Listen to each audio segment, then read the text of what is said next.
Captain Samuel Blackwood had sailed these waters for 40 years, weathered storms that would break younger men, and faced down pirates who thought age made him weak.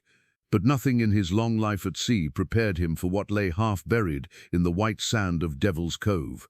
The raft looked innocent enough, weathered planks lashed together with fraying rope, the kind of desperate vessel any castaway might construct. His faithful companion, a grizzled terrier named Tobias, whined and backed away from the wreckage, sensing something his master couldn't yet see. When Samuel pried open the makeshift compartment, hidden beneath the planks, his weathered hands began to tremble. Inside were carved messages of terror, a leather-bound journal filled with warnings, and something else that made his blood run cold. The raft wasn't just debris from a shipwreck, it was a messenger carrying secrets about a curse that had haunted these waters for generations. What ancient evil had this desperate soul been fleeing from? Before we jump back in, tell us where you're tuning in from, and if this story touches you, make sure you're subscribed, because tomorrow I've saved something extra special for you. Samuel Blackwood wasn't always a pirate. The yellowed commission papers tucked deep in his sea chest told a different story, one of honor, duty and service to the crown. Lieutenant Samuel Blackwood of His Majesty's Navy had once commanded the respect of admirals and the loyalty of honest sailors. Those days seemed like another man's life now, faded as the ink on the parchment that bore the royal seal. The transformation from naval officer to reluctant buccaneer hadn't happened overnight. It began with a single moment of conscience that cost him everything he'd built. When ordered to fire upon a merchant vessel carrying women and children, rebels, his captain had called them, Samuel had refused. The court-martial was swift, the dishonor complete. Stripped of rank, pension, and any hope of legitimate employment, he'd found himself among the very men he'd once hunted. But even as a pirate, Samuel maintained the principles that had guided him through 2 decades of naval service. The Redemption, his ship, operated under a code stricter than most naval vessels. No attacking ships carrying families, no unnecessary killing. Fair division of spoils among the crew. It wasn't the life he'd chosen, but it was the life he'd made honorable. Tobias had been with him since those dark early days. The terrier had belonged to a dying sailor. Samuel found washed up on a Caribbean beach, delirious with fever and clutching the small dog like a lifeline. The man's final words were a plea, "Take care of him, sir. He's all the family I got left." Samuel had buried the stranger with proper honors and kept his promise. 7 years later, Tobias remained his most trusted companion, possessing an uncanny ability to sense danger that had saved both their lives more times than Samuel could count. The crew of the Redemption respected their captain's past, though few knew the complete story. Elena Rodriguez, his first mate, had served with distinction aboard Spanish vessels before circumstances led her to piracy. She understood the weight of command and the burden of maintaining honor in dishonorable circumstances. Her sharp mind and sharper blade had earned the crew's respect, while her loyalty to Samuel had proven unshakable. Old Magnus, the ship's scholar and physician, carried his own secrets. Once a university professor in Edinburgh, he'd fled Britain after accusations of studying forbidden texts. His knowledge of ancient languages, maritime history, and what he called the darker mysteries of the sea made him invaluable. The crew tolerated his eccentricities because his medical skills had saved many lives, and his stories entertained them during long voyages. The bosun, Jack Hartwell, represented the crew's practical voice. A career sailor who'd worked both merchant and military vessels, he kept discipline with a firm but fair hand. Jack had no patience for what he called supernatural nonsense, preferring tangible threats he could fight with steel and gunpowder. His skepticism often balanced Magnus's more mystical interpretations of events. Young Tommy Fitzgerald served as the ship's lookout, blessed with sharp eyes and steady nerves. At 19, he possessed the enthusiasm of youth tempered by the harsh lessons of pirate life. The crew had adopted him after his merchant ship was attacked by less scrupulous pirates, and Samuel had taken personal responsibility for the boy's education in seamanship and survival. These men, and the dozen others who comprised the Redemption's crew, had become Samuel's family in ways his blood relatives never were. They'd chosen to follow him not from fear, but from respect, earned through fair dealing and shared danger. Each man aboard had his own story of loss, betrayal, or circumstance that led him to this life outside society's rules. The ship herself reflected Samuel's character. The Redemption was a sleek frigate, captured from French privateers 3 years past and modified for speed rather than heavy combat. Her lines spoke of grace and purpose, while her armament suggested restraint, enough firepower to defend herself, but not the massive guns of a true warship. Samuel preferred to avoid fights when possible, relying on superior seamanship and crew discipline to accomplish their goals. As he stood on the quarterdeck that morning, watching his men go about their duties with practiced efficiency, Samuel felt the weight of responsibility that had defined his adult life. These waters held dangers beyond hostile ships and treacherous reefs. The old stories spoke of curses and supernatural threats that rational men dismissed as superstition. But Samuel had learned to trust Tobias's instincts, and the dog's reaction to that innocent-looking raft suggested they were about to encounter something that would test everything he believed about the natural world. The morning sun cast long shadows across Devil's Cove as Samuel and Elena knelt beside the mysterious raft, examining the carved messages that spiraled across its weathered surface. The wood bore the desperate scratchings of someone who knew their time was running short, symbols cut deep with what appeared to be a ship's nail, each mark deliberate, despite the obvious urgency behind them. Elena traced one of the symbols with her finger, her dark eyes narrowing in concentration. "This looks familiar," she murmured in her accented English. "I've seen similar markings on old charts from my grandfather's collection, maritime codes used by Spanish treasure fleets." Samuel nodded, pulling the leather journal from the raft's hidden compartment. The binding was salt-stained and warped, but the pages remained surprisingly intact. As he carefully opened the cover, Tobias whined again and retreated further from the wreckage, his hackles raised. "Magnus," Samuel called to the ship's scholar, who was examining the raft's construction with scientific curiosity. "Your expertise is needed here." The old Scotsman approached, adjusting the wire spectacles perched on his nose. His weathered face, framed by wild grey hair, bore the permanent squint of a man who'd spent decades reading by candlelight. When he saw the symbols carved into the wood, his expression grew grave. I know these marks," Magnus said, his Highland accent thick with concern.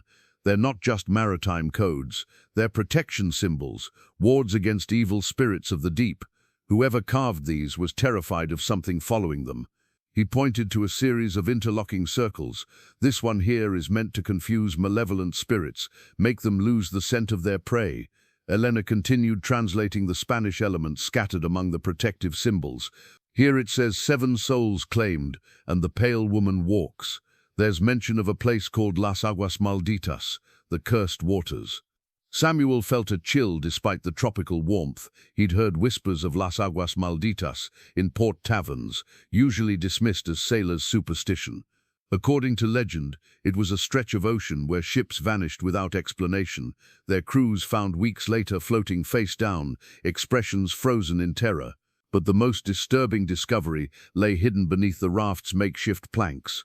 Wrapped in oiled cloth was an object that made all 3 of them step back in shock, a compass unlike any they'd ever seen. Its needle was carved from what appeared to be human bone, yellowed with age and inscribed with tiny symbols. The compass housing was made of tarnished silver, decorated with engravings of drowning figures, reaching toward the surface. "Mother of God," Elena whispered, crossing herself. "What kind of navigator carries such a thing?" Magnus lifted the bone compass with trembling hands, careful not to let it touch his skin directly. "This is no ordinary navigation tool," he said, his voice barely above a whisper. "In the old texts, there are references to compasses that don't point to magnetic north. They point to places of power, to supernatural focal points. If I'm right, this compass points toward the cursed waters themselves." As if responding to his words, the bone needle began to move, swinging slowly until it settled on a bearing that pointed toward the open ocean, far from any known land. The 3 of them stared at the artifact, feeling the weight of its implications. Samuel carefully wrapped the compass back in its cloth and tucked it into his coat. Whatever they'd stumbled upon was far more significant than simple shipwreck debris. Someone had fled across these waters in terror, carrying warnings about an ancient curse and a supernatural threat that claimed 7 souls at a time. The carved messages told a story of desperation and mounting horror. References to crew members disappearing one by one, to a pale figure that walked on water in the moonlight, to dreams that drove men to throw themselves overboard rather than face whatever pursued them. The final entries were almost illegible, scratched into the wood by hands that shook with terror. "We need to return to the ship," Samuel decided, gathering the journal and the cloth-wrapped compass. "The crew needs to know what we've found, and we need to decide our course of action." As they walked back toward the beach where their longboat waited, none of them noticed the way the tide pools reflected no sky above, showing instead the pale face of a woman with hollow, accusing eyes. Behind them, the raft creaked despite the absence of any wind, as if something unseen was trying to climb aboard. Back aboard the Redemption, Samuel spread the survivor's journal across his cabin table while Elena and Magnus gathered around. The leather cover bore dark stains that could have been seawater or something far worse. As Samuel carefully turned the pages, the story of the doomed merchant vessel Esperanza began to unfold in Captain Diego Morales's increasingly desperate handwriting. The early entries described a routine voyage from Cartagena to Havana, laden with silver and precious goods.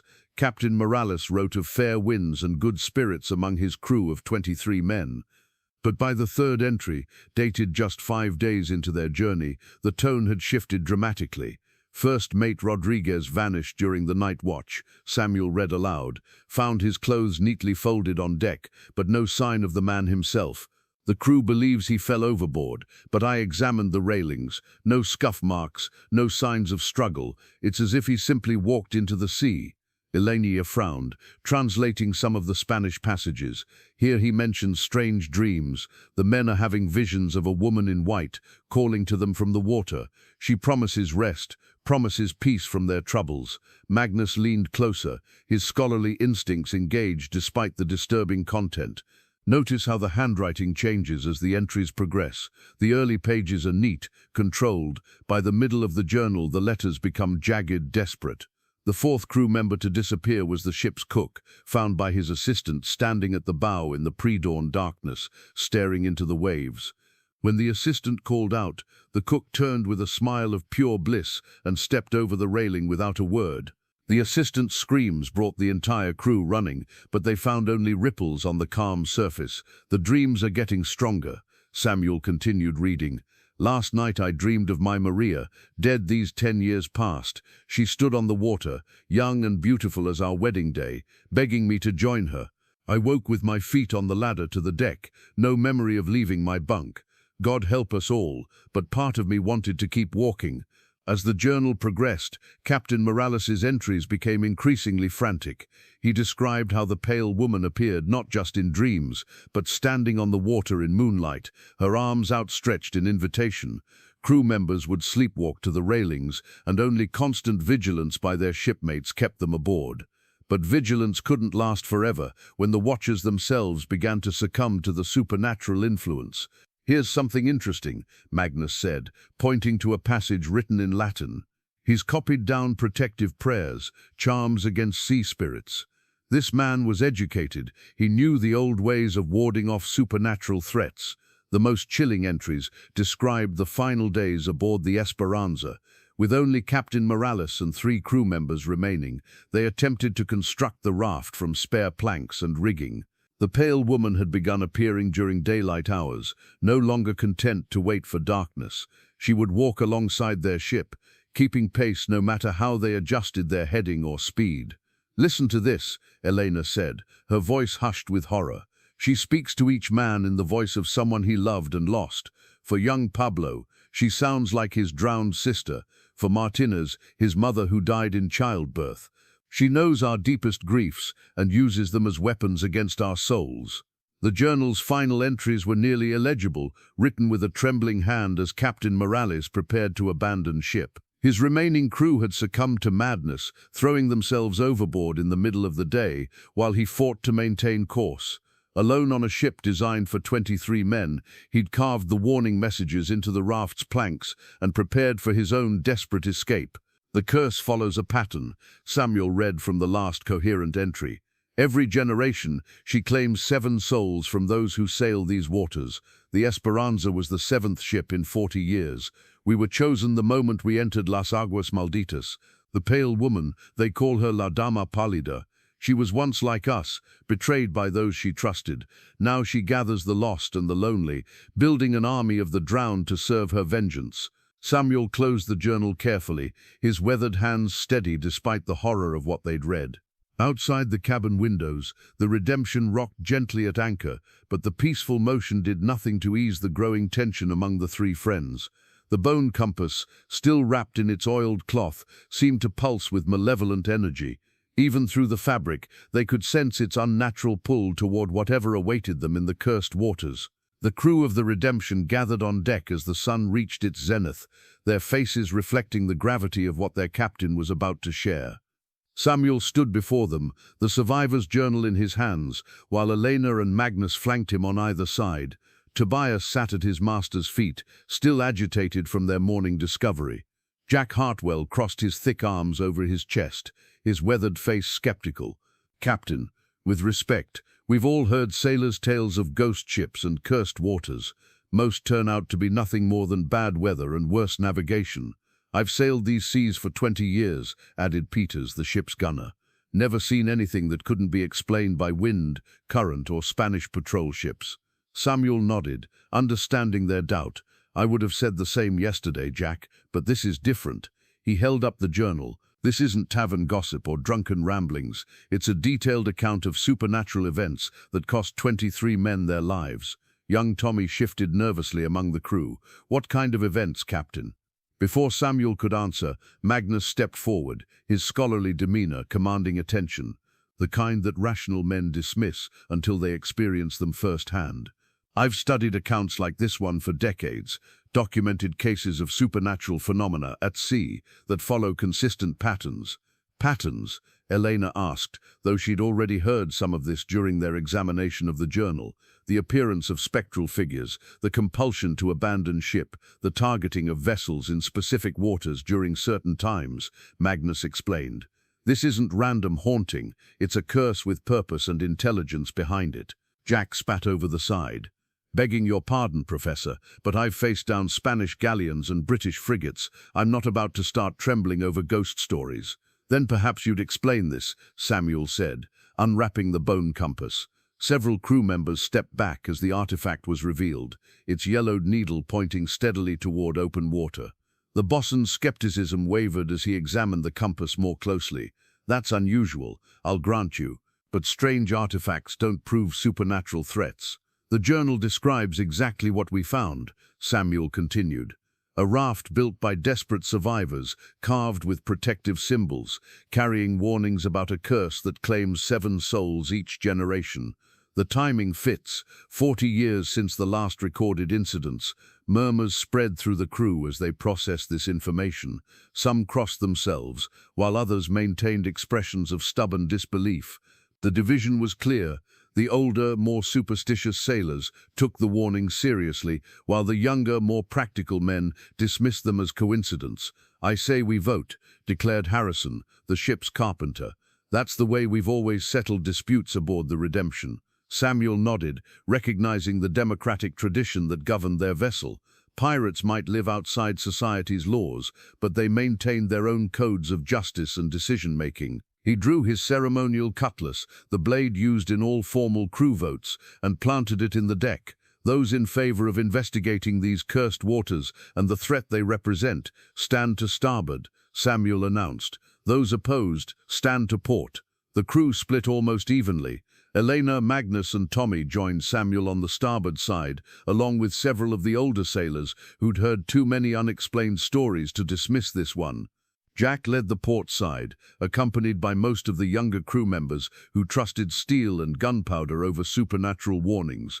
"A divided crew is a dangerous crew," observed Martinez, the ship's navigator, remaining in the center, especially when facing unknown threats. Samuel looked at the faces of his men, seeing fear and determination warring in their expressions. These were good sailors who'd followed him through storms and battles, and he wouldn't order them into danger they couldn't understand. "I won't force any man to sail into cursed waters," he said finally, "but I can't ignore what we've found. Someone spent their last moments carving warnings meant to save lives. If there's even a chance that other sailors are in danger, we have a duty to investigate." Jack stepped forward, his practical nature wrestling with loyalty to his captain. And if this curse is real, if we sail into these waters and start losing men to some supernatural threat we can't fight, then we'll face it the same way we've faced every other danger, Samuel replied. Together with courage and intelligence, but first we need more information about what we're truly dealing with. The crew remained divided, tension crackling in the tropical air as they contemplated a decision that could determine their fate. 3 days later, Samuel led a shore party deeper into Devil's Cove than any of them had ventured before. The democratic vote had ended in compromise. They would thoroughly investigate the island for additional evidence before making any decision about sailing into cursed waters. Jack Hartwell grudgingly agreed to accompany the expedition, his skepticism serving as a useful counterbalance to Magnus's supernatural theories. Tobias trotted ahead of the group, his nose working constantly as he followed scents invisible to human perception. The terrier's behavior had grown increasingly strange since their discovery of the raft. He would often stop suddenly, hackles raised, staring at empty patches of sand or water, as if seeing things his companions could not. There, Elena pointed toward a rocky outcropping, partially hidden by tropical vegetation. Those stones looked deliberately placed. As they approached, the artificial nature of the formation became clear. Someone had arranged the rocks in a careful pattern, and carved symbols covered every visible surface. The workmanship was ancient, far older than any Spanish colonial settlement in these waters. Magnus knelt beside the stones, his fingers tracing the intricate carvings. "These are indigenous markings," he said, his voice filled with scholarly excitement. "Pre-Columbian, I'd say. The island's original inhabitants left warnings here." The central stone bore the image of a woman with flowing hair that seemed to merge with ocean waves. Around her figure were carved symbols that even Magnus couldn't immediately translate, but their meaning felt ominous. Smaller stones showed ships being pulled beneath the surface, sailors with expressions of terror, and what appeared to be souls rising from drowned bodies. "Here's something interesting," Jack said, his practical eye spotting details the others had missed. "These newer carvings were made with metal tools, European tools." He pointed to symbols scratched between the ancient indigenous warnings. "Someone's been adding to this shrine recently." Elena examined the newer additions more closely. Spanish again, but different from the journal. These look like ship names and dates. She read aloud: San Miguel, 1743, Nuestra Señora, 1751, Santa Isabel, 1759. "A pattern," Magnus murmured, calculating quickly. "Roughly 8 years between incidents, spanning decades. The curse doesn't claim victims randomly. There's a cycle to it." Tobias suddenly bolted away from the group, barking frantically as he raced toward a section of beach they hadn't yet explored. Samuel followed, his hand instinctively moving to his pistol, despite knowing it would be useless against supernatural threats. What they found explained Tobias's agitation. Half buried in the sand were the remnants of multiple shipwrecks, not complete vessels, but fragments that told stories of desperation and disaster. Broken masts, pieces of hull bearing different national markings, and personal effects scattered by decades of tidal action. "Look at this," Elena called from near a cluster of bleached timbers. She held up a tarnished silver locket, its chain broken, but its contents still intact. Inside was a miniature portrait of a young woman with dark hair and kind eyes. The back bore an inscription in Spanish: "Para mi querida Isabella, con todo mi amor. Antonio." Magnus examined the locket with growing excitement. "Isabella, that's the name mentioned in several accounts of the curse. She's supposedly the source of the supernatural threat, a woman betrayed and drowned by someone she loved." As they continued exploring, more evidence emerged of the island's tragic history. They found remnants of at least 6 different vessels, spanning what appeared to be several centuries. Some bore Spanish markings, others French or English. Pirates, merchants, naval vessels, the curse seemed to make no distinction between its victims. The most disturbing discovery came when Tommy, climbing among the rocks for a better view, called down to them in a shaking voice, "Captain, you need to see this." Hidden in a natural cave formed by the rocky outcropping was a makeshift shrine. Dozens of personal effects had been carefully arranged on stone shelves. Rings, crosses, letters, small portraits. Each item represented someone who had died in these waters, placed here by unknown hands in what appeared to be a memorial to the curse's victims. At the center of the shrine sat a carved stone figure of a woman, her face turned toward the sea. Fresh flowers lay at its base, tropical blooms that couldn't have been there more than a day or two.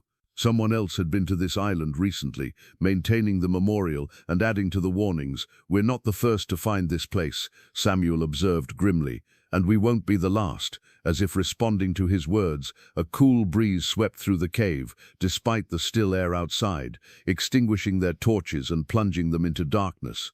That night, as the Redemption lay at anchor in the protected waters of Devil's Cove, the first manifestation appeared during Tommy's watch. The young sailor was scanning the horizon when he noticed an unusual glow on the water, not the phosphorescence common in tropical seas, but something that seemed to emanate from beneath the surface. The phantom lantern, as Magnus would later call it, burned with a cold light that cast no heat and created no reflection on the water around it. It drifted slowly across the bay, following no pattern that wind or current could explain. Tommy rubbed his eyes, certain he was seeing things, but the ghostly illumination remained. "Captain," he called softly, not wanting to wake the entire crew unnecessarily. "Something strange out here." Samuel emerged from his cabin, Tobias at his heels.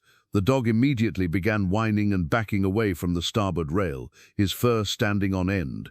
Whatever was producing that unnatural light was real enough to disturb the animal's senses. "There," Tommy pointed with a trembling finger. "It's been moving back and forth for the past 10 minutes, like it's searching for something." Samuel studied the phenomenon through his spyglass, but the strange light remained unchanged, a pale glow that seemed to pulse with its own rhythm, neither advancing nor retreating from their position. As he watched, he noticed something that made his blood run cold. The light cast a shadow on the water, the silhouette of a woman in flowing robes. "Rouse Elena and Magnus," Samuel ordered quietly, "but don't wake the others yet." Within minutes, his first mate and the ship's scholar joined them at the rail. Elena crossed herself when she saw the phantom lantern, while Magnus pulled out a small leather notebook and began sketching the phenomenon with scientific precision. "It's definitely supernatural in origin," Magnus whispered. "No natural light source could maintain that consistency or cast shadows without creating reflections." As they watched, the light began to move more purposefully, approaching the Redemption in a slow, deliberate pattern. The temperature around them dropped noticeably, and their breath began to mist in the suddenly frigid air. Tobias whimpered and pressed himself against Samuel's legs, seeking comfort from the unnatural cold. "She's coming closer," Elena observed, her hand instinctively moving to the cross at her throat. "Whatever it is, it knows we're here." The phantom lantern stopped approximately 50 yards from their ship, hovering just above the water's surface. In its pale glow, they could now make out a figure, translucent and shimmering, but unmistakably human in form. A woman in white robes stood on the water as if it were solid ground, her long dark hair flowing around her shoulders despite the absence of any wind. Tommy gasped and stumbled backward.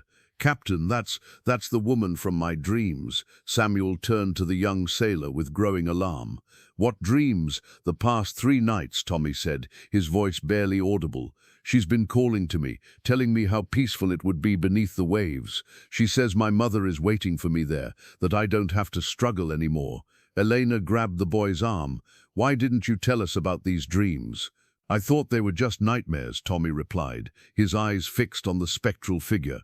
"But she looks exactly the same as in my sleep, beautiful and sad, like she's carrying all the world's sorrows." The woman on the water raised one pale hand, and her voice carried across the distance with impossible clarity.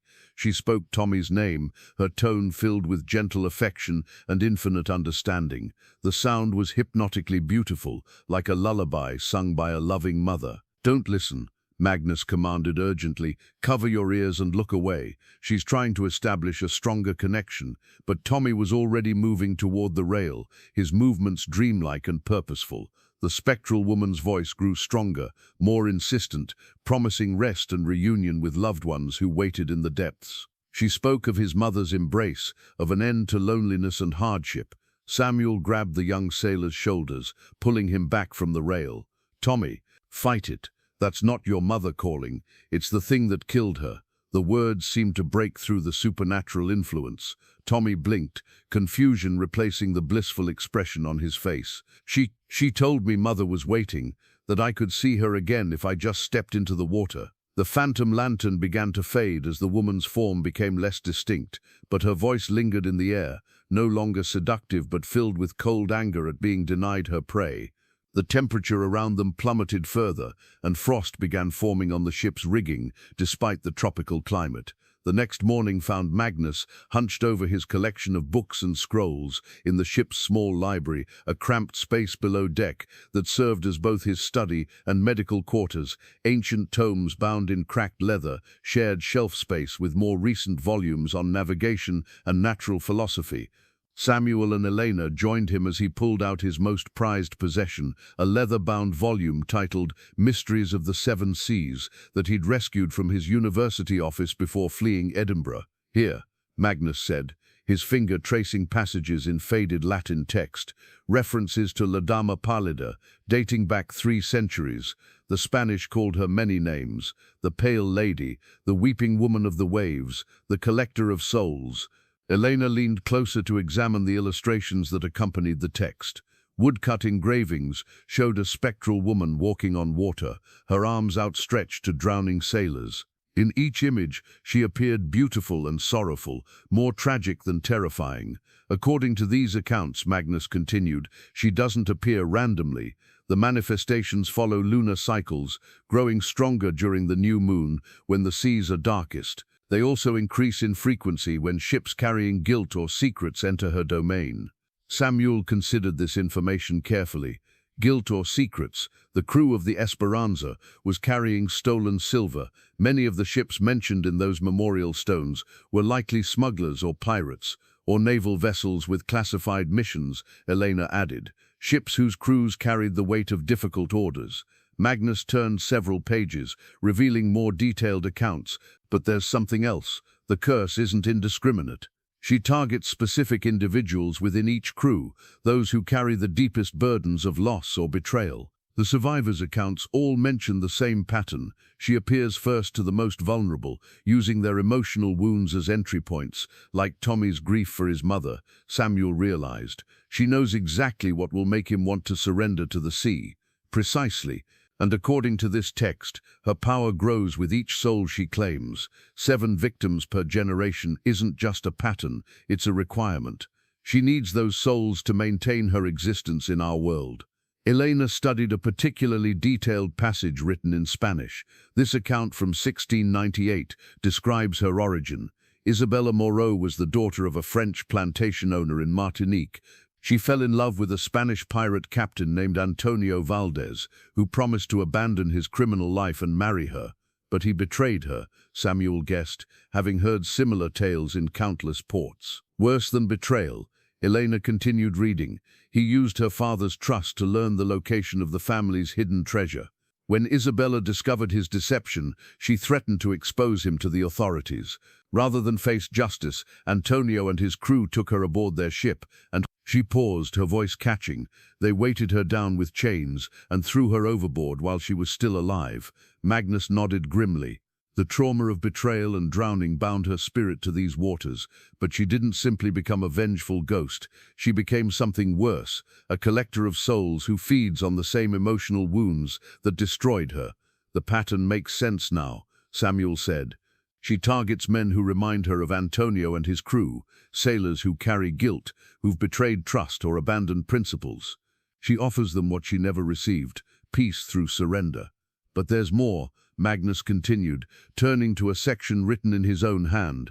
I've been correlating the historical accounts with astronomical records. The 7 soul cycles don't just follow lunar patterns, they're tied to specific conjunctions of planets that occur roughly every 40 years.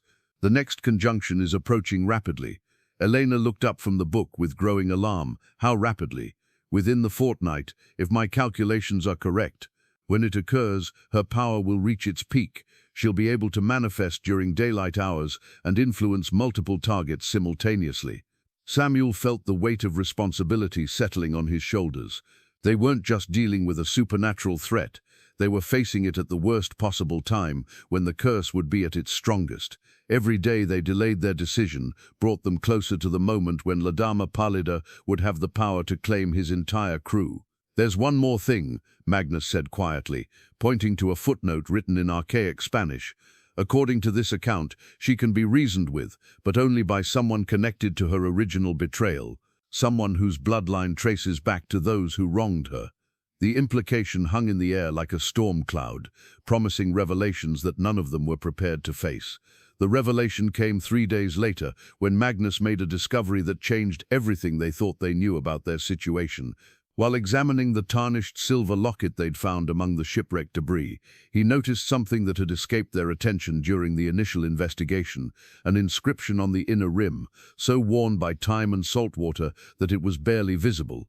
Using a magnifying glass and careful lighting, Magnus managed to decipher the faded words, "Para Isabella Moro, de su amado Antonio Valdez, Capitán del Viento Negro." "The Viento Negro," Samuel repeated, a chill running down his spine.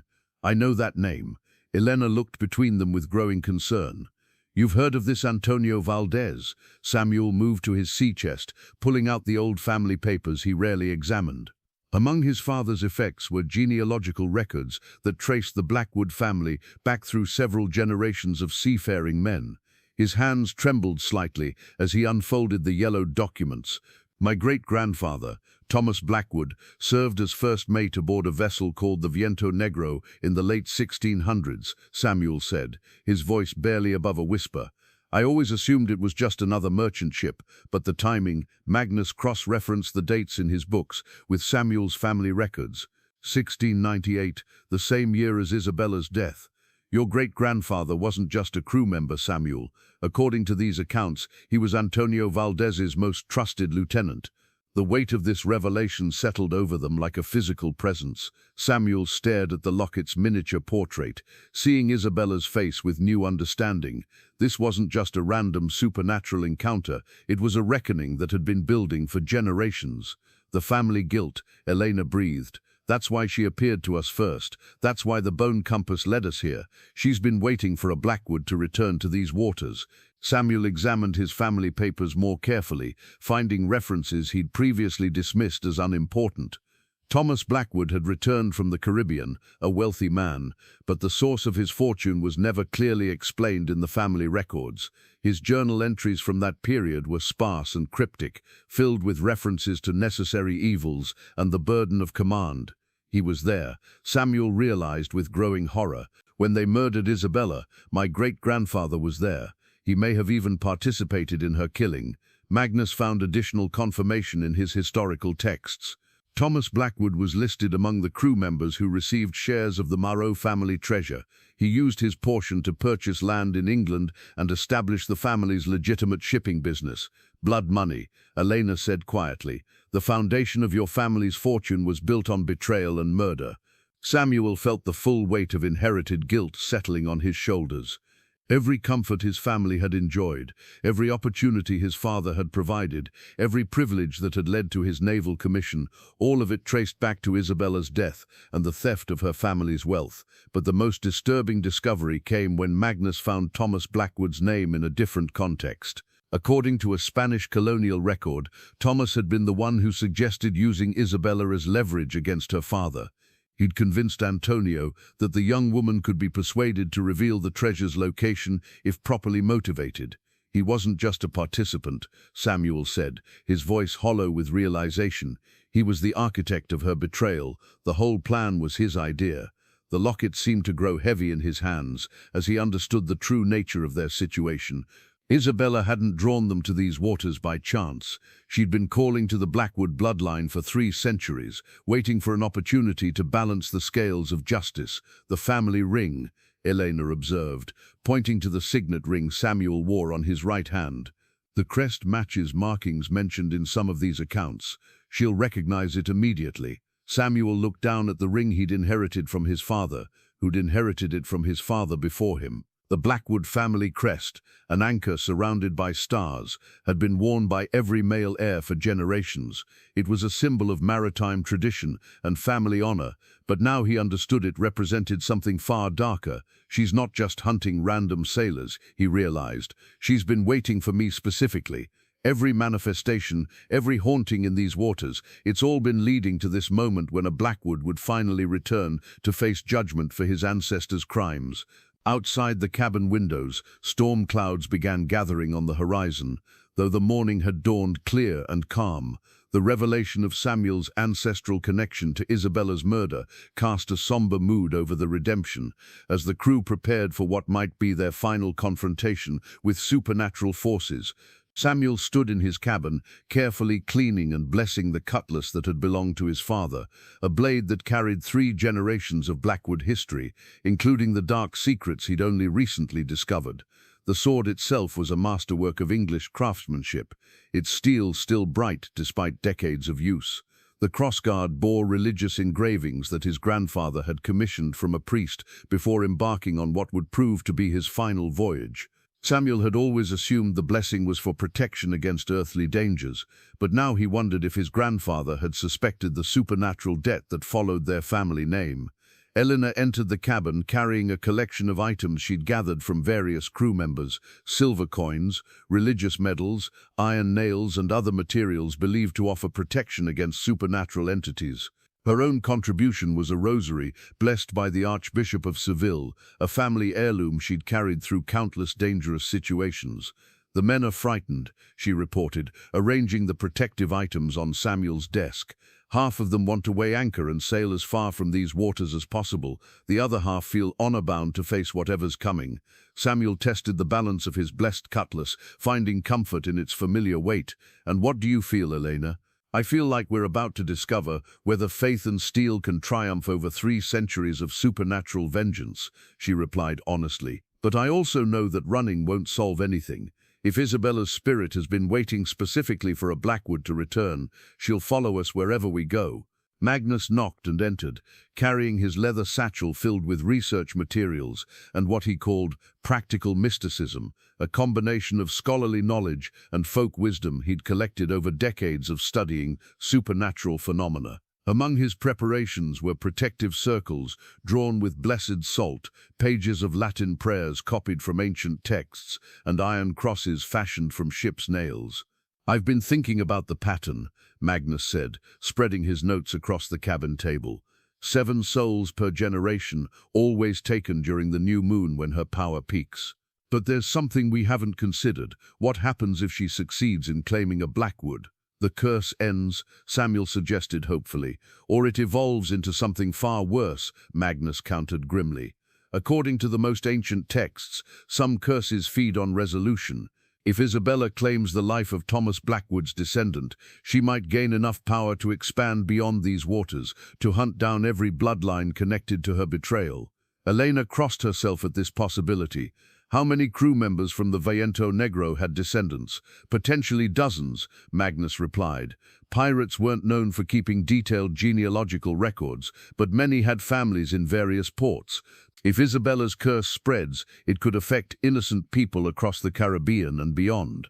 Samuel considered this soberly as he secured the blessed cutlass at his side. The weight of responsibility he'd carried as a ship's captain paled beside the burden of potentially ending a supernatural threat that had claimed lives for 3 centuries. Every decision he made could affect not just his crew, but countless future victims. The cabin fell silent except for the gentle creaking of the ship and the distant sound of waves against the hull. Outside, the tropical afternoon was giving way to evening, and with it would come the darkness that strengthened Isabella's manifestations. Samuel could feel the approaching confrontation like a storm on the horizon, inevitable and potentially devastating. "There's something else," Magnus said quietly, producing a small vial of what appeared to be seawater. "I've prepared this according to instructions found in one of the Spanish accounts. Water blessed by a priest and mixed with soil from consecrated ground. If the legends are true, it might be able to temporarily disrupt her spiritual form." Elena examined the vial with professional interest. "How temporary? Long enough for conversation, perhaps, or for a blade to find its mark if it comes to violence." Samuel tucked the blessed water into his coat pocket alongside Isabella's locket, feeling the irony of carrying both the symbol of her love and the potential instrument of her destruction. Whatever happened in the coming hours would determine not just their survival, but the fate of everyone connected to an old crime that had echoed across the centuries. As if responding to their preparations, the bone compass in Samuel's drawer began to pulse with unnatural energy, its needle spinning wildly before settling on a bearing that pointed directly toward the darkening horizon. The fog rolled in with unnatural speed as the sun disappeared behind the horizon, transforming Devil's Cove from a tropical paradise into something from a nightmare. The mist didn't behave like normal weather. It moved with purpose, forming tendrils that reached toward the redemption like grasping fingers. Within minutes, visibility dropped to mere yards, and the temperature plummeted until the crew's breath misted in the suddenly frigid air. Samuel stood at the bow with his officers, watching the supernatural fog bank approach their anchored vessel.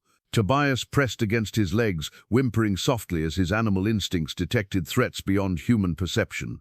The bone compass in Samuel's pocket had begun vibrating with increasing intensity, its unholy energy responding to the approaching manifestation. "She's coming," Magnus whispered, his scholarly composure cracking as he witnessed the supernatural forces he'd only read about in ancient texts. The fog is her domain, a bridge between the world of the living and the realm of the drowned. Elena gripped her blessed rosary tightly, her eyes scanning the impenetrable mist for any sign of movement. "The temperature's still dropping. I can see ice forming on the rigging." As if summoned by her words, a shape began to coalesce within the fog bank. At first it was merely a darker shadow against the grey mist, but gradually it took on human form. Isabella Moreau stepped out of the supernatural fog as if it was solid ground, her bare feet walking on the water's surface without causing a single ripple. She was beautiful in the way that only the dead could be, perfect and terrible, untouched by time or decay, but marked by the trauma of her violent death. Her white burial dress flowed around her ethereal form, and her long dark hair moved as if underwater. But it was her eyes that struck fear into every man who saw her, ancient, sorrowful, and filled with an anger that had been building for 3 centuries. "Samuel Blackwood," she spoke, her voice carrying clearly across the water despite the distance. It was the sound of waves breaking over graves, of wind through empty ships, of last words spoken by drowning men. "I have been waiting for you." The spectral chains that bound her to the cursed waters became visible as she approached, ethereal links that connected her spirit to the souls of her victims.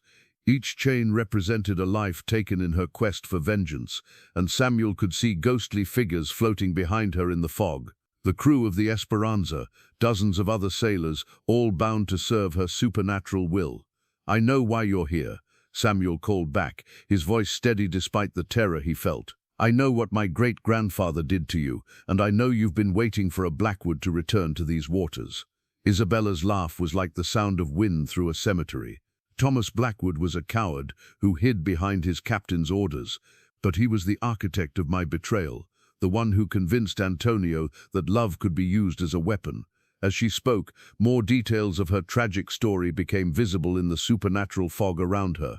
Images formed and dissolved like memories made manifest. Isabella as a young woman meeting Antonio in her father's garden, their secret courtship, his promises to abandon piracy for her love. Then darker scenes, Thomas Blackwood whispering poison in Antonio's ear, suggesting that the girl could be used to access her father's treasure. He told Antonio that a woman's heart was the key to any man's fortune. Isabella continued, her voice growing colder with each word. "That I would reveal anything if properly motivated. When I discovered their plan and threatened to expose them, Thomas convinced my beloved that I had to die." The fog began to swirl more violently around the Redemption, and several crew members stumbled as the ship rocked despite the calm water. Samuel could feel the supernatural force pressing against his mind, trying to fill him with the despair and guilt that had driven so many sailors to surrender to the waves. "But I fought them," Isabella said, approaching closer to the ship. "Even as they bound me with chains, even as they threw me overboard, I swore by all the powers of the deep that I would have justice, not just against Antonio, who was weak, but against the true architect of my death." Behind her, the ghostly crew of drowned sailors began to manifest more clearly. Samuel recognized the faces from the Esperanza's crew, their expressions frozen in the terror of their final moments. But there were others too, generations of victims stretching back through the centuries, all bound to serve Isabella's quest for vengeance. And now, she said, her ethereal form beginning to glow with malevolent energy, Thomas Blackwood's blood has finally returned to face judgment. The supernatural assault on the redemption began with a sound like thunder, but instead of lightning, Isabella's rage manifested as a psychic storm that battered the minds of every man aboard. Jack Hartwell, who had spent the entire voyage scoffing at supernatural threats, suddenly found himself walking toward the rail with a blissful expression on his weathered face. "Jack, no," Tommy shouted, grabbing the bosun's arm. But Hartwell's strength had been magnified by whatever force controlled him, and he easily shook off the younger man's grip.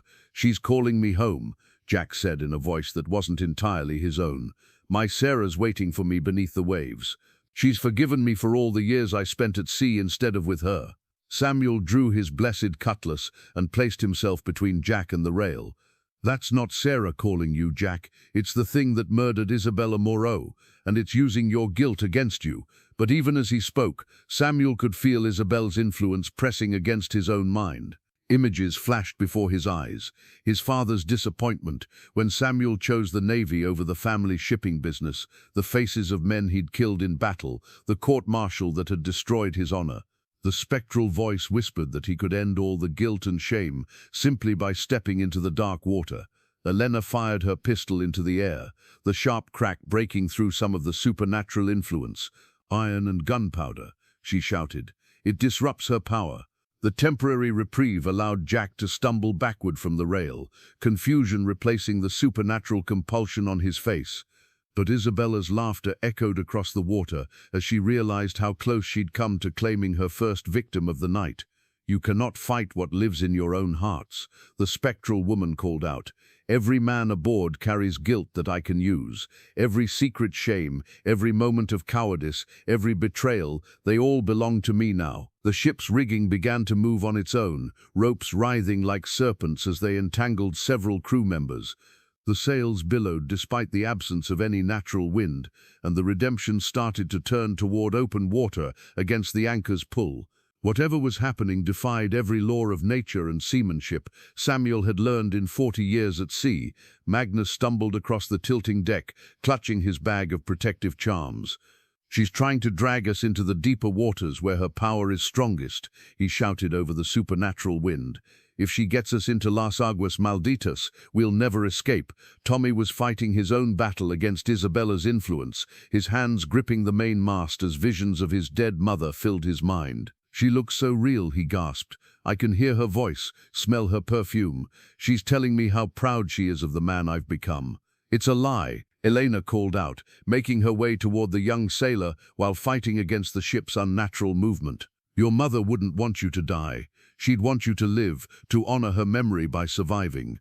But Isabella's power was growing stronger as darkness deepened around them. The ghostly crew of drowned sailors began to materialize on the Redemption's deck, their waterlogged forms shambling toward the living crew members with outstretched arms. Samuel recognized some of them from the journal's descriptions: the cook from the Esperanza, the first mate who had vanished without a trace, dozens of others who had succumbed to the curse over the centuries. "The blessed water," Magnus shouted, pulling the vial from his coat. But before he could uncork it, one of the spectral sailors knocked it from his hands. The glass shattered on the deck, its contents immediately evaporating in the supernatural cold. Samuel found himself face to face with the ghost of Thomas Blackwood himself, his great-grandfather appearing as he must have looked in life, but bearing the weight of centuries of guilt. The spectre spoke in a voice like wind through a graveyard. "I tried to warn you, boy," Thomas said, his ethereal form flickering between solid and translucent. "I left signs, tried to keep the family away from these waters, but the debt must be paid, and you're the last of our bloodline." "Then I'll pay it," Samuel declared, pulling out Isabella's locket. The small piece of jewelry caught what little light remained, its silver surface reflecting the ghostly glow that surrounded them. "But not by surrendering to her madness. There has to be another way." Jack Hartwell's scream pierced the air as Isabella's influence finally overcame his resistance. The Spanish piece of 8 he'd carried for luck throughout his career, his most prized possession, fell from nerveless fingers as he stepped over the rail and into the dark water below. Jack's death sent shockwaves through the crew that went beyond simple grief. As his body disappeared beneath the dark waters, the realization struck them all that supernatural threats couldn't be fought with conventional weapons or tactics. But for Samuel, the loss carried an additional burden of understanding. Jack had been claimed not despite his skepticism, but because of it. Isabella's curse fed on doubt and denial as much as guilt and sorrow. Elena helped Samuel pull the remaining crew members back from the rails, as Isabella's laughter echoed across the water. The spectral woman's form had grown more solid after claiming Jack's soul, her ethereal chains now glowing with renewed power. Behind her, the ghostly figure of the bosun had joined the ranks of her drowned servants, his weathered face bearing the same expression of tragic resignation worn by all her victims. "She's stronger now," Magnus observed, clutching his remaining protective charms. "Each soul she claims feeds her power. We can't afford to lose anyone else." Samuel examined the family signet ring on his finger, the same crest that had been worn by Thomas Blackwood when he participated in Isabella's murder. The weight of inherited guilt pressed down on him as he understood the true nature of their situation. This wasn't just a supernatural encounter, it was a reckoning that had been building for generations. "The pattern," he said suddenly, pieces of the puzzle falling into place. "Elena, you said the curse targets those with the deepest guilt, but Jack wasn't carrying guilt, he was carrying denial. She claimed him because he refused to believe in her power." "Which means she can claim any of us," Elena replied grimly. "Guilt, denial, grief, fear. She'll use whatever emotional weakness she can find." But Samuel was studying the ring more intently, remembering something Magnus had said about bloodline connections. According to the research, someone connected to Isabella's original betrayal might be able to reason with her spirit. The question was whether that connection could work both ways, whether the ring that marked him as Thomas Blackwood's descendant might also provide some protection against her influence. As if responding to his thoughts, the ring began to warm against his finger. The Blackwood family crest, an anchor surrounded by stars, started to glow with a faint light that seemed to push back against the supernatural darkness surrounding them. Isabella noticed the change immediately, her beautiful face contorting with ancient rage. "You wear his mark," she hissed, her voice carrying the sound of storms and shipwrecks. "The symbol of the family that destroyed my life and stole my father's fortune. Do you think that trinket will protect you from my justice?" "I think it means you need me alive," Samuel replied, his understanding of the situation crystallizing. "You've been waiting 3 centuries for a Blackwood to return to these waters. If you simply kill me like the others, you'll have to wait another generation, and there might not be another generation. I could be the last of Thomas's bloodline." Isabella's expression flickered between rage and uncertainty. The supernatural storm around the redemption began to calm slightly as she considered his words.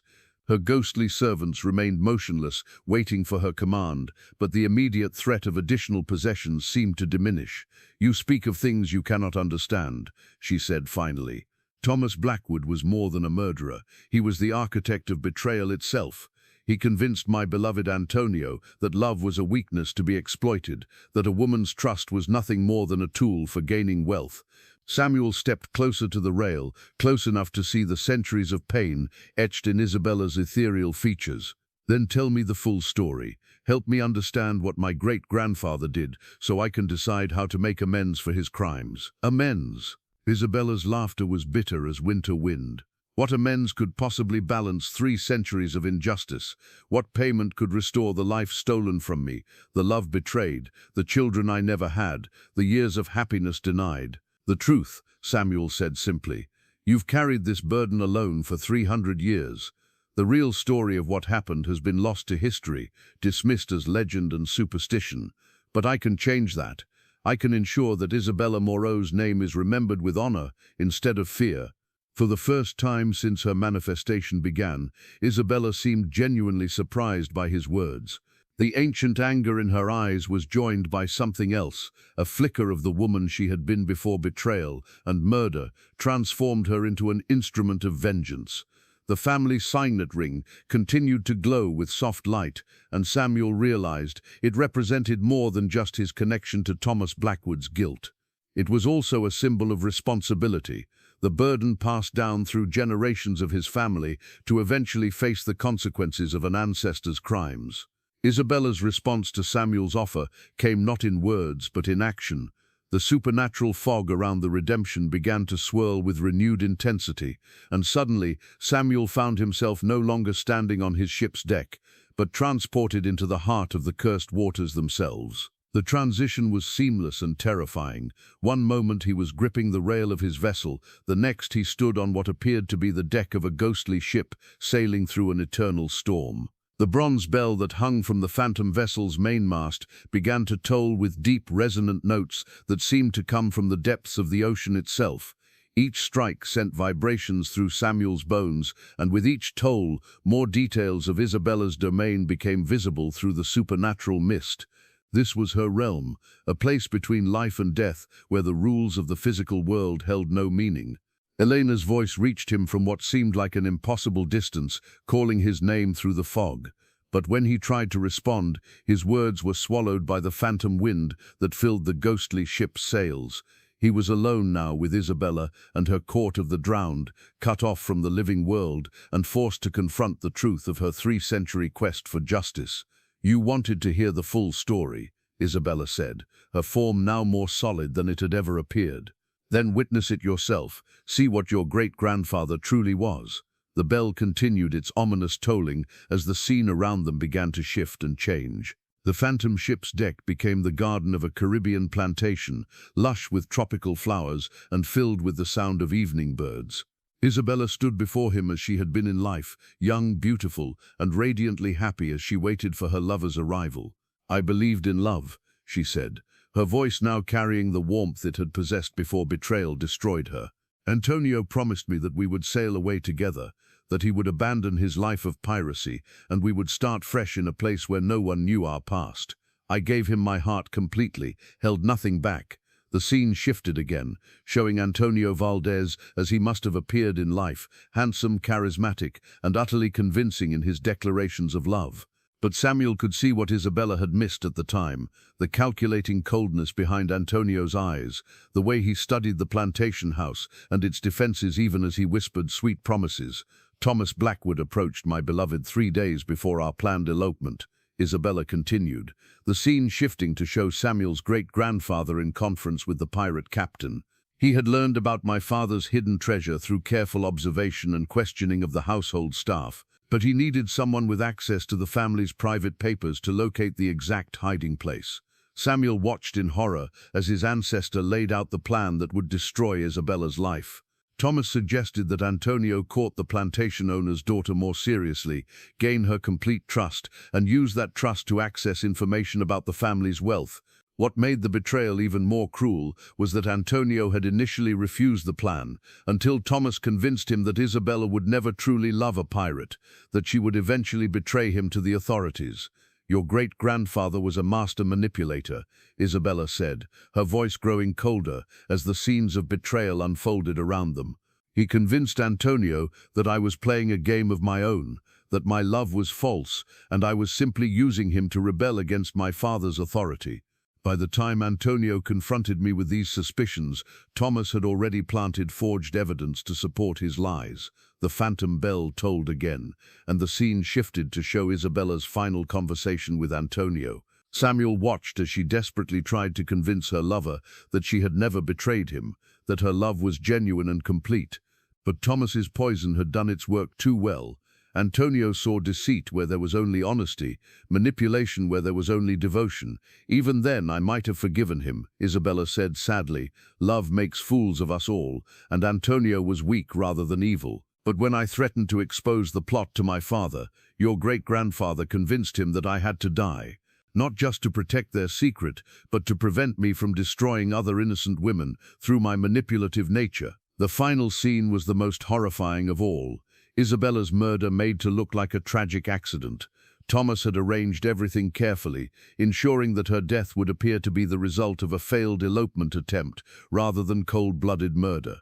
The chains that bound her spirit to these waters were not just physical restraints, but symbols of the lies that had trapped her in an existence of endless vengeance. As the visions of Isabella's betrayal and murder faded, Samuel found himself face to face with the woman whose death had haunted these waters for 3 centuries. Her ethereal beauty was terrible to behold, not because it was frightening, but because it represented all the life and love that had been stolen from her. In her translucent hand, she held a single crystallized tear that glowed with inner light, the physical manifestation of her endless sorrow. "Now you understand," Isabella said, her voice carrying the weight of ages. "Your great-grandfather didn't just participate in my murder, he orchestrated my emotional destruction first. He turned the man I loved against me, made him believe that my devotion was deception, that my heart was false." Samuel stared at the crystallized tear, recognizing it from Magnus's research as the legendary key to breaking the curse, but he also understood that simply taking it by force would accomplish nothing. Isabella's vengeance wasn't about magical artifacts or supernatural rituals. It was about justice, acknowledgement, and the restoration of truth. "I accept responsibility for what Thomas Blackwood did," Samuel said, his voice steady despite the enormity of what he was offering. "I carry his blood and his guilt. If taking my life will end your suffering and free the souls you've claimed, then I offer it willingly." Isabella's expression shifted, surprise replacing the ancient anger in her dark eyes. "You would die for crimes you didn't commit? I would die to end injustice," Samuel replied. "But more than that, I would live to ensure your story is told truthfully. Let me return to the world above, and I swear by all I hold sacred that Isabella Moreau will be remembered as a victim of betrayal, not as a vengeful spirit to be feared." The crystallized tear in Isabella's hand began to pulse with brighter light as she considered his words. Around them, the ghostly court of her victims stirred restlessly, sensing that the moment of ultimate decision had arrived. Samuel could see Jack Hartwell among them, his weathered face still bearing the confusion of his final moments. "Pretty words," Isabella said finally. "But words are what Thomas used to destroy me. How do I know that you won't simply sail away and forget this encounter once you're safely beyond my reach?" Samuel removed the family signet ring from his finger and held it out to her. "Because I'm willing to break the cycle of guilt and secrecy that has defined my family for generations. Take this ring, the symbol of Blackwood pride and maritime tradition, and I'll find another way to honor my ancestors' memory." Isabella stared at the offered ring, her form flickering between solid and ethereal as emotions warred within her supernatural essence. The bronze bell of her phantom ship continued to toll, marking moments that could determine the fate of every soul trapped in her domain. "You don't understand what you're offering," she said, her voice softer than it had been since her manifestation began. "That ring is more than a symbol. It's a connection to your family's legacy, their achievements as well as their crimes. Without it, you'll carry no proof of your noble ancestry, no claim to the honor your father and grandfather built." "Then I'll build my own honor," Samuel replied without hesitation. "I'll be remembered for what I do, not for what my ancestors achieved or the wealth they accumulated through betrayal." For the first time in 3 centuries, Isabella smiled, not with malicious satisfaction, but with something approaching hope. The crystallized tear in her hand began to crack, releasing beams of pure light that cut through the supernatural darkness surrounding them. "You speak of breaking cycles," she said, her form beginning to glow with the same inner light as the tear. "But there's something you must understand about the nature of curses and the price of redemption. I cannot simply release the souls I've claimed. They must choose their own freedom." As if summoned by her words, the ghostly crew of her victims began to move closer, their translucent forms becoming more solid as they approached the moment of decision. Samuel saw Jack Hartwell at their head, his familiar face now marked by understanding rather than confusion. "Captain," Jack's voice carried clearly despite his ethereal state, "the choice isn't yours alone to make. We've all got our own debts to settle, our own reasons for being here." Isabella nodded gravely. "The curse feeds on guilt, but it can only be broken by forgiveness, not just my forgiveness of those who wronged me, but the forgiveness each soul must grant to themselves for the burdens they carried in life." The transformation began with Jack Hartwell's choice. The ghostly bosun stepped forward, his ethereal form growing more solid as he confronted the guilt that had bound him to Isabella's service. "I spent 30 years at sea, running from the memory of my Sarah dying alone while I chased adventure and coin," he said, his voice carrying across the supernatural realm. "I told myself it was duty, but it was cowardice. I was afraid of watching her fade away." As Jack spoke these words, golden light began to emanate from his spectral form. The chains that bound him to Isabella's curse grew visible, not physical restraints, but spiritual bonds forged from self-recrimination and regret. With each honest word he spoke, the chains grew weaker, until finally they shattered completely. "I forgive myself for being human," Jack declared, and with those words, his ghostly form dissolved into pure light that rose toward the phantom ship's rigging before disappearing entirely. He had chosen freedom over eternal servitude to guilt. One by one, the other trapped souls began to follow Jack's example. Captain Diego Morales of the Esperanza stepped forward next, his form flickering between the desperate man who had written the journal and the peaceful spirit he could become. "I condemned my crew through pride," he admitted. "When the dreams first began, I should have turned back immediately. But I couldn't bear to return to port with an incomplete voyage, couldn't face the shame of admitting that something beyond my understanding had defeated me. My pride killed 22 good men." The same golden light that had freed Jack began to surround Diego as he accepted responsibility without allowing guilt to consume him. "I forgive myself for being imperfect," he said, and his chains too shattered into nothingness. Isabella watched this process with wonder and growing hope. For 3 centuries, she had fed on guilt and despair, using the emotional wounds of sailors to fuel her quest for vengeance. But now she was witnessing something she had never expected, the transformation of guilt into acceptance, of despair into peace. "This is not how curses are supposed to end," she whispered to Samuel, her voice carrying a mixture of confusion and awe.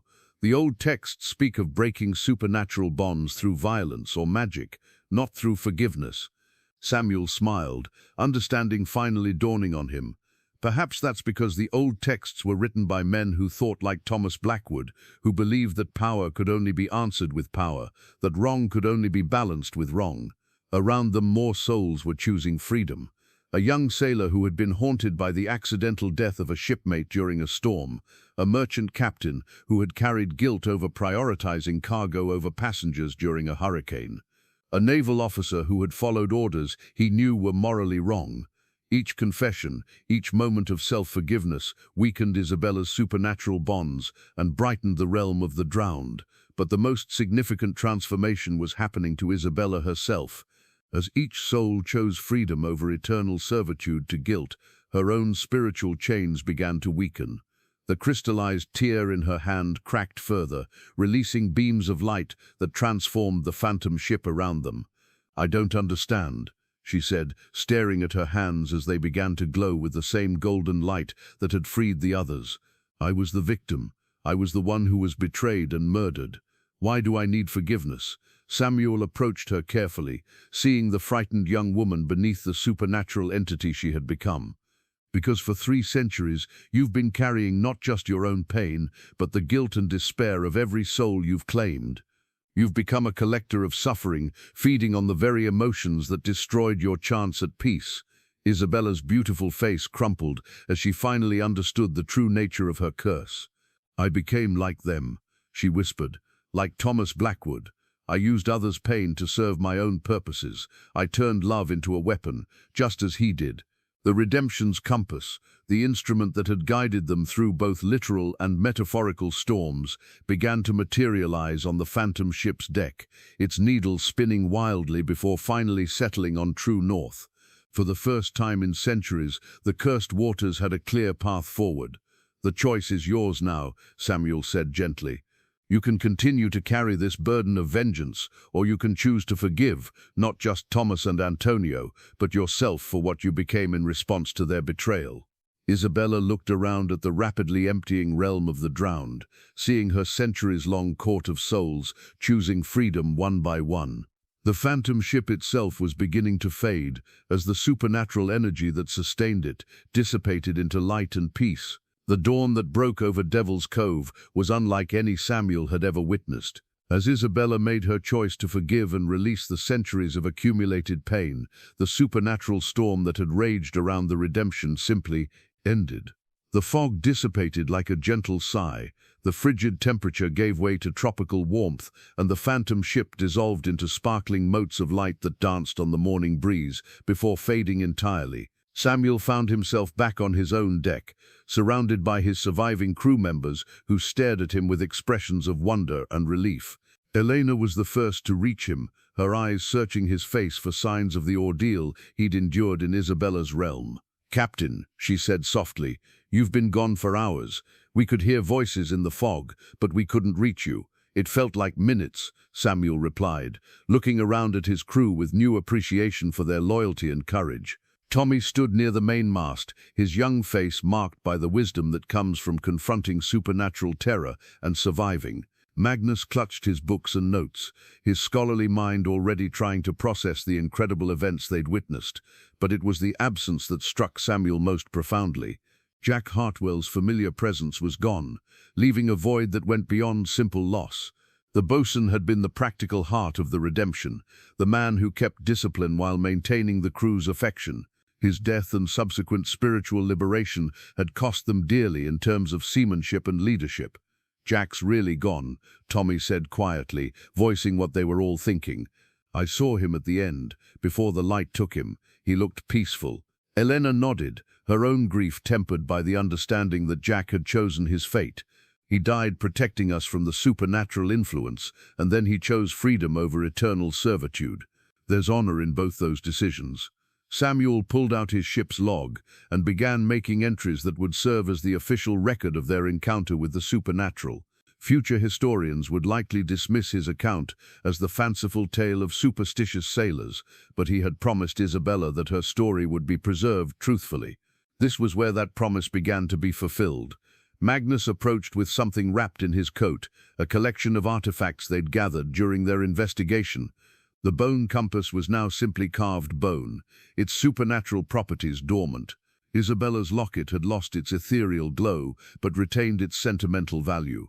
The survivor's journal remained intact, its warnings no longer necessary, but still valuable as historical evidence. "What do we do with these?" Magnus asked. "They're proof of what happened here, but they could also be dangerous in the wrong hands." Samuel considered this carefully.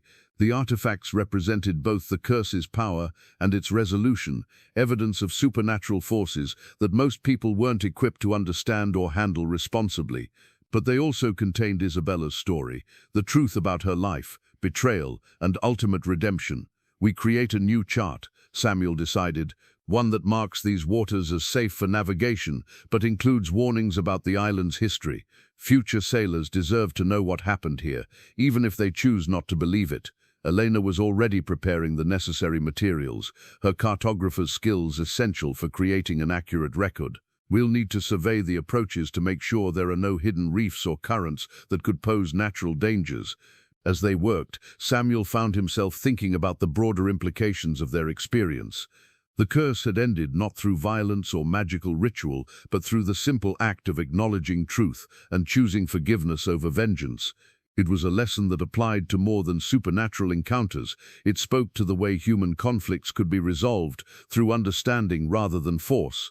"Captain," Tommy called from the bow, his voice filled with excitement. "There's something you need to see." They gathered at the rail to observe what the young sailor had spotted. In the clear morning water of Devil's Cove, they could see the remnants of multiple shipwrecks that had been hidden by supernatural interference during the curse's reign. Now exposed to sunlight, the wrecks revealed a treasure trove of historical artifacts spanning several centuries. "We could spend months cataloguing everything down there," Magnus said with scholarly enthusiasm. "Ships from Spain, France, England, possibly even some of the earlier indigenous vessels that sailed these waters before European contact." But Samuel was looking beyond the immediate archaeological value to the deeper meaning. These wrecks represented all the lives lost to the curse, all the families who had never learned the fate of their loved ones. Properly documenting and preserving them would be another way to honor Isabella's memory and ensure that the victims of supernatural vengeance were remembered with dignity. 3 months after their encounter with Isabella's spirit, Samuel stood once again on the white sand of Devil's Cove, but this time he wasn't alone. Representatives from the Spanish colonial government, the British Admiralty, and several merchant houses had gathered to witness the dedication of a memorial that would serve as both warning and tribute to future generations of sailors. The memorial stone they erected was crafted from local coral and granite, its surface bearing inscriptions in Spanish, English, and French, the languages of the ships that had been lost to the curse. At its center was carved the image of Isabella Moreau, as she had been in life, young, beautiful, and full of hope. Below her portrait were the words Samuel had composed after long deliberation: Isabella Moreau, 1675 to 1698, beloved daughter, betrayed lover, and guardian of lost souls. Her story reminds us that justice delayed is not justice denied. Elena supervised the placement of additional markers that would guide ships safely around the treacherous reefs, while directing them toward the new anchorage Samuel had established on the opposite side of the island. The charts they'd created had already been distributed to harbor masters across the Caribbean, ensuring that Isabella's story would reach every port where sailors gathered to share tales of their voyages.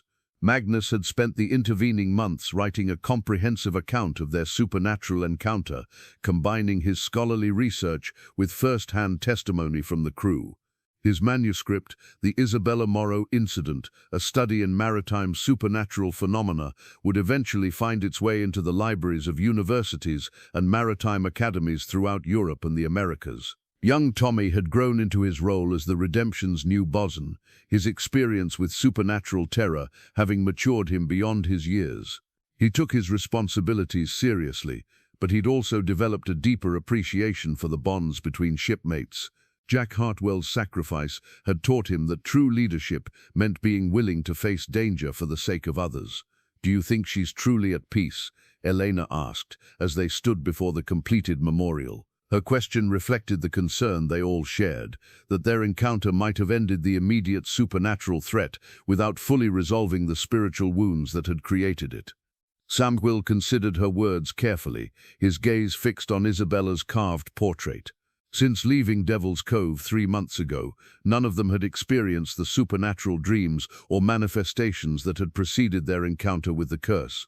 The bone compass remained permanently inert, and the seas around the former cursed waters had returned to their natural state. "I believe she found what she was looking for," he replied finally. "Not vengeance against the Blackwood family, but acknowledgement of the truth and assurance that her story wouldn't be forgotten." Tobias, now graying around the muzzle but still alert to supernatural presences, showed no signs of distress as he explored the beach where they'd first discovered the mysterious raft. His calm demeanor provided perhaps the best evidence that the supernatural threat had truly ended. The gathered officials conducted their ceremonies with appropriate solemnity, but Samuel noticed that many of them remained skeptical about the supernatural elements of the story. They were willing to accept the memorial as a tribute to victims of piracy and shipwreck, but they preferred to treat the curse as maritime legend rather than historical fact. Perhaps that was for the best, Samuel reflected. The world had enough real terrors without dwelling on supernatural ones. But for those who sailed these waters, the memorial would serve as a reminder that the sea held mysteries beyond human understanding and that the past could reach across centuries to demand justice from the present. As the sun began to set over Devil's Cove, painting the sky in shades of gold and crimson, Samuel made a final entry in his ship's log.